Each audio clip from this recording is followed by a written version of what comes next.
هنا أردوغان بيقول الحقيقة وبيقر الحقيقة اللي كل حكام العرب والمسلمين بيهربوا منها ومش عايزين يعرفوها ولا بيقولوها. والكلام ده احنا قلناه في فيديوهات سابقة قبل كده، الفيديو اللي قبل ده على طول. المنطقة برمتها كده بتدفع ثمن اللي بيحصل في فلسطين وإهانة أهل فلسطين من قبل الإسرائيليين والصهاينة، والحكام العرب والمسلمين ساكتين. لابد يكون في ذنب على العرب والمسلمين، والموضوع مش هيعدي إلا لما يدفعوا حق الذنب ده مش تمني حاجة شر للعرب والمسلمين والله، لكن هو ذنب وقع بالفعل. هما العرب والمسلمين مستنيين ايه؟ والحكام العرب والمسلمين مستنيين ايه؟ مستنيين اما اسرائيل وامريكا توقع فيهم اكتر من كده ويطحنوا بعض؟ ما العدو معروف ومش محتاجه كلام، والعدو نفسه بيقول لكم انا خطتي ان انا احتلكم. مستنيينه لما ينفذ الخطه بتاعته بسلام ولا ايه؟ لازم يكون في قرار من الجيوش العربيه والمسلمه كلها، يا اما القرار هيكون ضدكم، يا اما الصهاينه والامريكان هيفضلوا يشتغلوا عليكم كده لحد ما يفككوكم ويخشوا يعملوا اللي هم عايزينه. الوقت اللي احنا فيه ده مش وقت عربي يعادي عربي ولا مسلم يعادي مسلم، حتى لو بكلمة.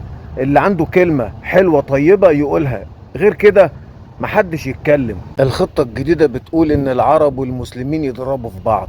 شوفوا انتوا بقى، هما العرب والمسلمين والحكام العرب والشعوب العربية كل العرب والمسلمين كانوا فاكرين اللي حصل وبيحصل في فلسطين ده من التعذيب والتجويع والضرب والإهانة وكل حاجة وحشة كانت بتحصل من الإسرائيليين تجاه الفلسطينيين، كانوا فاكرين إن كل ده هيعدي كده، مش هيبقى فيه ذنب.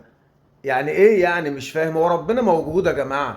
ذنب الفلسطينيين في رقبة العرب والمسلمين كلهم، وما كان ربك نسيا.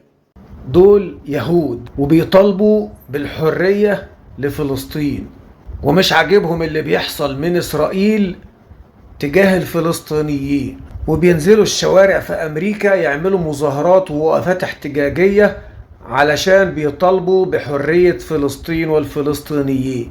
هي مش الدول العربية والإسلامية سابوا فلسطين تنضرب وتتجوع وتتهجر، وكل اللي حصل في فلسطين السنتين ثلاثة اللي فاتوا دول وطول السنين اللي فاتت كلها من 80 سنة ولا 70 سنة، سابوا كل ده يحصل ومش عايزين يحصل فيهم حاجة؟ يا جماعة، ذنب فلسطين والفلسطينيين في رقبة العرب كلهم والمسلمين، مفيش كلام تاني. هو بالعقل كده يا جماعة، إيران بتقول لأمريكا لو ضربتي أنا هرد في الخليج، تقوم أمريكا ضربة، تقوم إيران رد في الخليج. خلي بالك إن من يومين رئيس الأركان الأمريكي كان بيحذر ترامب، بيقول له المخزون فضي. ممكن ترامب يقول لهم المخزون فضي، جاهدوا انتوا بقى، وهيعك الدنيا وهيخلع، وهي بدأت.